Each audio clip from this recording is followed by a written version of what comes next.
দেখুন, শেষ পর্যন্ত মানে ওলা বাইকটা নেওয়া হলো, আর আমার লাগলো 54,540 টাকা। আমার ছেলের এই ওলা বাইকটা, এটা কিন্তু বন্ধ হয়ে গেছিল, হঠাৎ করে হয়ে গেছিল সে সেপ্টেম্বর মাসে বন্ধ হয়ে যাওয়ার পর ওলা বাইকটা এই ওলা সার্ভিস সেন্টারে দেওয়া হলো। 4 মাস ধরে এখানে ফেলে রাখার পর অবশেষে সেই আমাদের 54,540 টাকা দিয়ে নিতে হলো।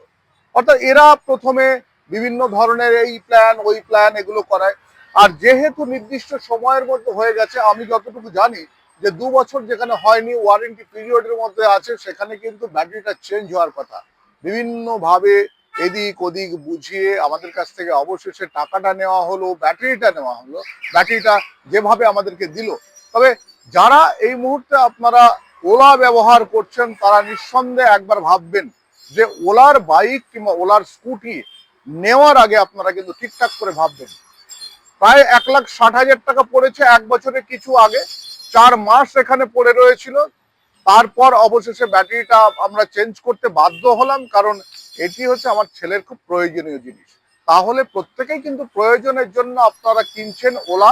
আর ওলা স্কুটি বলুন, ওলা বাইক বলুন, কিনে যদি এইরকম হ্যারাসমেন্টে পড়তে হয়, তাহলে কিন্তু বড় বিপদ। আর এই কোম্পানিটা তারা যে কিভাবে চালাচ্ছে, সেটাই কিন্তু আমার কাছে সব থেকে বড় প্রশ্ন। এটা নিয়ে কিন্তু আপনারা আবার ভাববেন যে টাকা রেডি রাখুন, যে কোনো মুহূর্তে এটা যদি খারাপ হয়। দীর্ঘদিন রাখার পর এই যে ব্রেকটা, এটা কিন্তু টাইট হয়ে গেছে। এটা টাইট যেহেতু হয়ে গেছে, আবার বলছে যে এটা যদি ঠিক করতে হয় তাহলে আবার 5,000 টাকা লাগবে। তাহলে একটা বাইকের দাম কত দাঁড়াচ্ছে 1 থেকে 1.5 বছরে। ভাববেন, ওলা নিয়ে ভাবুন। ওলা যে পরিমাণে বিজ্ঞাপন দিচ্ছে, কিন্তু তাদের সেই বিজ্ঞাপন অনুযায়ী তাদের সেই সার্ভিস কিংবা গাড়িটি কিন্তু সেই রকম ভাবে নয়। সেটা কিন্তু আমি চালিয়ে দেখলাম। আমি শঙ্কর আছি, আরো কিছু তুলে ধরবো।